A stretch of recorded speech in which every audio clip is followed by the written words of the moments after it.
দাড়ি রাখি, রাসূলের সুন্নাহ মতো দাড়ি রাখি, মাশাআল্লাহ। আর আমি যুবক ভাইদেরকে রিকোয়েস্ট করব, যাদের দাড়ি নাই বা দাড়ি শেভ করছেন, আজকের লেকচারের পর থেকে দাড়ি আর শেভ করেন না, ইনশাআল্লাহ। ওয়াদা করছেন ইনশাআল্লাহ? এতে করে আপনি প্রতিদিন সকালবেলা উঠে রাসূলুল্লাহ সাল্লাল্লাহু আলাইহি ওয়াসাল্লামের সুন্নতকে জবাই করছেন না? ধারালো অস্ত্র দিয়ে আপনি প্রত্যেকদিন সকালে উঠে রাসূলের সুন্নতটাকে কি করছেন? জবাই করছেন। কাজটা ভালো হবে কি? একটু আগে বললাম, রাসূলের নাম শুনে যদি দরুদ না পড়ে তাহলেই নবীজি বলছেন তার জন্য ধ্বংস হোক। জিবরাইল আলাইহিস সালাম এসে এই কথা বলেছেন, নবী সাল্লাল্লাহু আলাইহি ওয়াসাল্লাম বলছেন আমিন, দোয়া করছেন আমিন, মানে এটা একটা বদদোয়া। তো এটা কি ভালো দোয়া? বদদোয়া। তো দাড়িটা ছেড়ে দেই ইনশাআল্লাহ, আল্লাহ পাক তৌফিক দান করুন। আমিন। টাকনুর নিচে কাপড় পরা যাবে? টাকনুর উপরে কাপড় তুলবো ইনশাআল্লাহ। চুল কাটছেন যুবক ভাইরা, তো চুল কাটার সময় মেসি আর নেইমার স্টাইল কেন? রাসূলুল্লাহ সাল্লাল্লাহু আলাইহি ওয়াসাল্লামের সুন্নত বাবরি চুল নাই, রাখা যাবে? একটা হাদিসে আছে, যার চুল আছে সে যেন চুলের যত্ন নেয়। যার চুল আছে কি করে? সে যেন চুলের যত্ন নেয়। চুল চলে গেলে তো আর যত্ন নেওয়া যাবে? যাদের নাই তারা কি বাবরি রাখতে পারবে? যাদের আছে সুন্নত বাবরি রাখা যাবে না ইনশাআল্লাহ? আচ্ছা, সব সময় এটা বাধ্যতামূলক নয় আপনার জন্য, কিন্তু যদি সুযোগ থাকে আপনি রাখতে পারেন। ওই সুন্নত না রেখে যদি আপনি এখন তেলাপোকা ছাড় দেন তাহলে তো সমস্যা। তেলাপোকা ছাড় কি? হাদিসে একটা শব্দ আছে, কুজা করা। এটা মানে কি? মাঝখানে চুল থাকে এইভাবে লম্বা আর দুই পাশ ফাঁকা, এই চুল কাটাটাকে হাদিসে নিষেধ করা হয়েছে। এটা কি জানতেন? আপনারা জানেন না? আমি জানি। এভাবে চুল কাটাটাকে হাদিসে কি করা হয়েছে? নিষেধ করা হয়েছে। আর রাসূলুল্লাহ সাল্লাল্লাহু আলাইহি ওয়াসাল্লাম সবসময় একটা কথা বলতেন, যে তোমরা ইহুদি খ্রিস্টানদের বিরোধিতা করবে। তোমরা ইহুদি এবং খ্রিস্টানদের কি করবে? বিরোধিতা করবে। তারা দাড়ি কেটে ফেলে, তোমরা দাড়ি ছেড়ে দিবে। তারা গোফ কেটে ফেলে, তারা গোফ ছেড়ে দেয়, তোমরা গোফ কেটে ফেলবে। আবার বলছে, তারা মুশরিকরা কি করে? মুশরিকরা দাড়ি ছেটে ফেলে, তোমরা দাড়ি ছেড়ে দিবে। আর তারা গোফ লম্বা করে, তোমরা গোফ ছেটে ফেলবে। সবসময় আমাদেরকে উৎসাহিত করা হয়েছে বিধর্মীদের সংস্কৃতির বিপরীত করার জন্য। আর আজকে আমরা কি করছি? ইচ্ছায় হোক আর অনিচ্ছায় হোক, জেনে হোক আর না জেনে হোক, আমরা কিন্তু বিধর্মীদের আদর্শ এবং কালচারগুলো ফলো করছি না ভাই? পোশাক আশাক, দেহের গঠন, চলাফেরা, কথাবার্তা, জীবনের লাইফস্টাইল, রুটিন, এগুলো কি মুসলিমদের মতো হচ্ছে না অমুসলিমদের মতো হচ্ছে? কোন মুসলিম যুবক কি ফজরের আজান শুনে নামাজ না পড়ে ঘুমাতে পারে? আবার দুপুর 12টায় ঘুম থেকে উঠতে পারে? দুপুর 2টায় নাস্তা করতে পারে? বিকেল সময়টা গার্লফ্রেন্ডের সাথে ঘুরতে পারে? আর সন্ধ্যাবেলায় বন্ধুদের সাথে আড্ডাবাজি করে, জুয়া খেলে, বারে সময় কাটিয়ে রাতে আবার এসে ইন্টারনেট চালাতে চালাতে 3টা 4টা 5টা বাজে, তখন ঘুমিয়ে যায়। এই হচ্ছে এখনকার যুব সমাজের আদর্শ। একটা অসুস্থ প্রজন্ম তৈরি করছি আমরা, অসুস্থ প্রজন্ম। বিগত মনে হয় 40-50 বছর থেকে একটা প্রজন্ম তৈরি হয়েছে বাংলাদেশে, স্পেশালি আমাদের মতো ইয়াং জেনারেশন যারা আছো, একটা অসুস্থ প্রজন্ম তৈরি হয়েছে। বাবাকে সালাম দিতে এদের লজ্জাবোধ হয়, ঘরে ঢুকে মাকে সালাম দিবে লজ্জা পায়, বাসা থেকে বের হওয়ার সময় দোয়া করে বের হবে মনে থাকে না, চুলটা কাটবে রাসূল সাল্লাল্লাহু আলাইহি ওয়াসাল্লাম মতো না, ওদের আদর্শ নেই। ড্রেস আপ, গেট আপ, পোশাক আশাক হবে ইসলামিক লেবাস, ওদের লজ্জা লাগে, মনে হয় যেগুলো এই যুগে মনে হয় চলে না। যদি ঢিলা ঢালা পোশাক পরি তাহলে আমি পিছিয়ে পড়বো, এটা মনে হয়। তারপরে দেখা যায় পাপকে তারা খুব একটা পাপ মনে করে না। জেনা ওদের কাছে পাপ নয়, প্রিমিক্সিং ওদের কাছে কোনো পাপ নয়, ছেলে মেয়ের অবাধ মেলামেশা ওদের কাছে কোনো পাপ মনে হয় না, এটা স্বাভাবিক মনে হয়। গার্লফ্রেন্ড বয়ফ্রেন্ড কালচার ওদের কাছে স্বাভাবিক মনে হয়। মাদকদ্রব্য অলমোস্ট এভরিবডি, ওই প্রজন্মের মাদক, সিগারেট, গাঁজা, ইয়াবা, ফেন্সিডিল, এগুলোর সাথে সম্পৃক্ত। ম্যাক্সিমামই পর্নোগ্রাফির সাথে সম্পৃক্ত। প্রকাশ্য গোপনে মোবাইলে, ইন্টারনেটে, বাসায়, ল্যাপটপে সবাই পর্ন দেখছে বসে বসে। হ্যাঁ, রাত্রে পর্ন দেখে সকালে নামাজ পড়তে আসে। তারপরে অপসংস্কৃতি, বিভিন্ন কনসার্টে এদেরকে পাবেন আপনি। বিভিন্ন এই যে পিকনিক এর মৌসুম চলছে এখন, উচ্চস্বরে গান বাজনা বাজাবে, হ্যাঁ, ওখানে মাদকদ্রব্য সেবন করবে, সারা রাত জাগবে, ওখানে পাবেন আপনি এদেরকে। আর 3টা 4টা অ্যালার্ম দিয়ে থাকে যে আর্জেন্টিনা আর ব্রাজিলের খেলা আছে, এই জন্য তাহাজ্জুদ উঠতে পারে না। পড়াশোনা করছে, কি পড়াশোনা করছে আল্লাহ ভালো জানেন।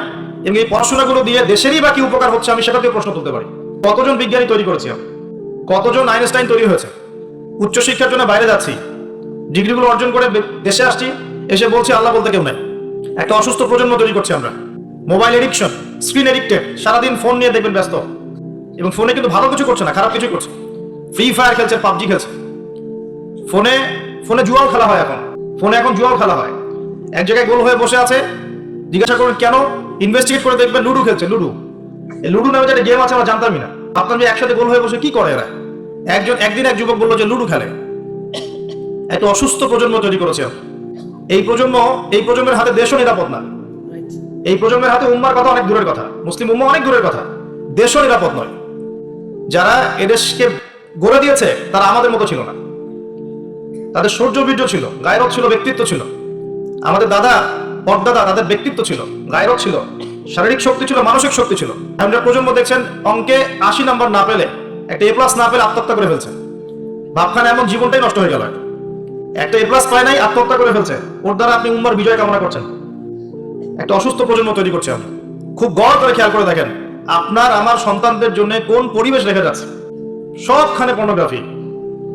আমাদের সবার ফোনগুলোকে যদি এখন সার্চ করা হয় দেখা যাবে অলমোস্ট এভরিবডি এর সাথে সম্পৃক্ত আছে, ইচ্ছায় হোক অনিচ্ছায় হোক।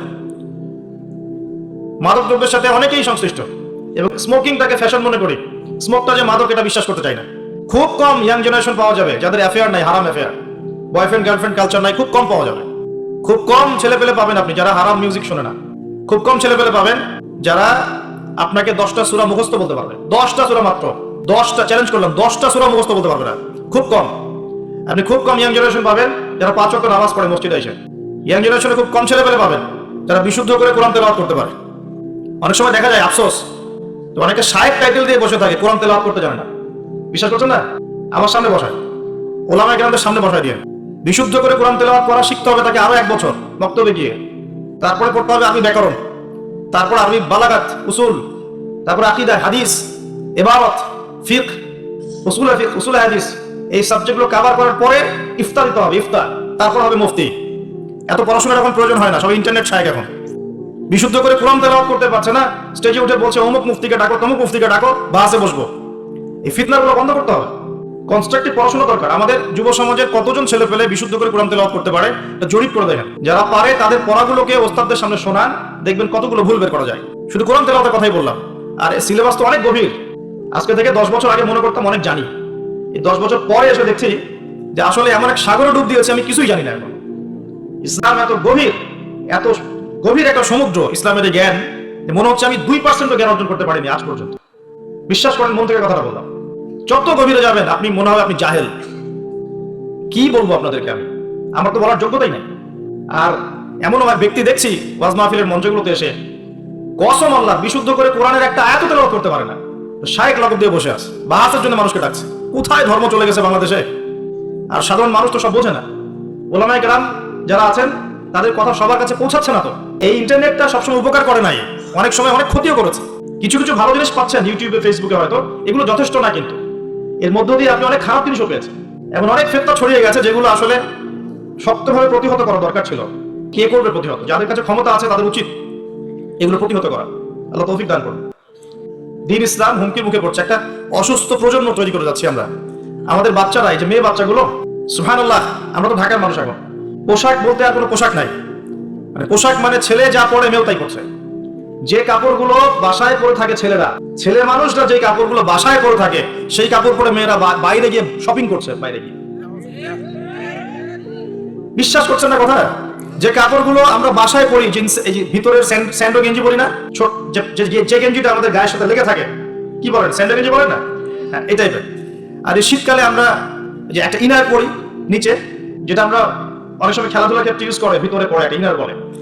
তো এগুলো পরে বাইরে মেয়েরা চলছে। একটা ছেলে মানুষের তো লজ্জা লাগে এগুলো পরে ঘুরতে। আপনি কি আপনার খালি গা হয়ে বা স্যান্ডো গেঞ্জি পরে বাইরে পাবলিকলি আসতে লজ্জা বোধ করেন না একটু? আপনি অবশ্যই উপরে একটা শার্ট পরেন, অথবা একটা জ্যাকেট পরেন, একটা চাদর পরেন, বা একটা পাঞ্জাবি বা জুব্বা পরে আসেন, তাই না? তোরের কাপড় পরে মেয়েরা বাইরে ঘুরছে এখন। এই পরিবেশে আপনার মেয়ে যখন যাবে, 5 বছর 10 বছর মনে করেন বাসায় ছিল, ভালো তরবিয়ত দিয়েছেন, এখন বাইরে তো যেতে হবে, স্কুলে যাবে বা মাদ্রাসায় যাবে। ও যখন এই পরিবেশটা দেখবে, ওর কাছে মনে হবে আমি দুঃস্বপ্ন দেখছি। এমনও পোশাক আছে যে পোশাকগুলো পরে ঘুরে বেড়ায় আমাদের বড় বড় শহরের মেয়েরাই, যে পোশাকগুলো পরার পরেও তাদের গায়ের ভিতরের কাঠামো দেখা যায়। এখন এই প্রশ্ন করার, এই অহেতুক প্রশ্ন করার দরকার নাই যে আপনারাও কি তাহলে দেখেন নাকি, এই প্রশ্ন করার দরকার নাই, এটা বেয়াদবি প্রশ্ন। মূল কথা হচ্ছে ঘটনা সত্য কিনা, এটা হচ্ছে কথা। কারণ সবাই চোখ নিয়ে চলাফেরা করে, আর চোখ তো আর আকাশের দিকে উঠায় আপনি হাঁটতে পারবেন না, পারবেন? আর জমিনের দিকে তাকায় তো আপনি হাঁটতে পারবেন না। আপনাকে দিকে তাকাইতেই হবে, ডানে বামে, যেদিকে তাকাবেন সেদিকে এগুলো দেখতে পারবেন। এরকম পরিবেশে আমাদের মেয়েরা বড় হচ্ছে। বিশ্বাস করেন, ম্যাক্সিমাম মেয়ে কোরআন বিশুদ্ধ করে তেলাওয়াত করতে পারে না, 5 ওয়াক্ত নামাজ পড়তে জানে না, ওযুর ফরজ কি জানে না, এমনকি এমন কিছু প্রশ্ন আসে আমাদের কাছে অনলাইনে যে ভাবি যে এত বেসিক প্রশ্ন মানুষ জানে না, এত বেসিক প্রশ্ন। মনে করেন প্রশ্ন করছে যে নামাজে সুবহান রাব্বিয়াল আ'লা এটা বাদ দিয়ে অন্য কোন তাসবিহ পড়লে হবে কিনা। এটা খুব কমন একটা বেসিক প্রশ্ন না? এর উত্তর কে না জানে? তো কোন জায়গায় আছি দেখেন, একটা সময় ছিল, আমি হিস্ট্রির অনেক গভীর ছাত্র, আন্দালুসে একটা সময় ছিল, ওই সময় প্রত্যেক ঘরে ঘরে একজন করে হাফেজা মেয়ে পাওয়া যেত। হ্যাঁ, ঘরে ঘরে শুধু হাফেজা না, মুহাদ্দিসা মেয়ে পাওয়া যেত। কোনো কোনো ক্ষেত্রে মেয়েরা ফকিহ হয়েছে। এখন দেখবেন বেসিক ওযুর মাসআলা, গোসলের মাসআলা, হ্যাঁ ফরজ গোসলের মাসআলা, নামাজের ফরজ ওয়াজিব, হায়েজ নেফাসের মাসআলা, এই বেসিক মাসআলাগুলো আমাদের তরুণ প্রজন্ম জানে না। অথচ এদিকে পড়াশোনা করেছে 20 বছর 25 বছর, কোথায় পড়াশোনা করলেন আর কি শিখলেন? আর এত টাকা পয়সা খরচই বা কেন করলেন এর পিছনে? আমরা তো বলছি না যে জেনারেল শিক্ষায় শিক্ষিত হবেন না, কিন্তু ইসলামিক শিক্ষাকে বিসর্জন দিয়ে কি জেনারেল শিক্ষায় শিক্ষিত হতে হবে? ইসলামিক শিক্ষার কোনো দরকার নাই, দুনিয়ায় সবকিছু। আর জেনারেল শিক্ষায় শিক্ষিত হয়ে আপনি কি সত্যি আপনার শিক্ষা দিয়ে দেশ এবং জাতির খেদমত করছেন, নাকি একটা সার্টিফিকেটের জন্য আপনি দৌড়াচ্ছেন? নিজের মনকে, বিবেককে প্রশ্ন করবেন সততার সাথে, আয়নার সামনে দাঁড়িয়ে, সত্যি কি আপনি আপনার জ্ঞান দিয়ে সমাজের কোনো খেদমত করেছেন কিনা, নাকি আপনি জ্ঞানটা অর্জন করতে চাচ্ছেন শুধুমাত্র একটা সার্টিফিকেট অর্জন করা, সার্টিফিকেট দিয়ে একটা জব না হলে বিয়ে হবে না, বিয়ে না হলে মেয়ে দিবে না, মেয়ে না দিলে আমি তো জীবনে কিছুই করতে পারলাম না। এই তো জীবন চক্রটা এমনি চলছে।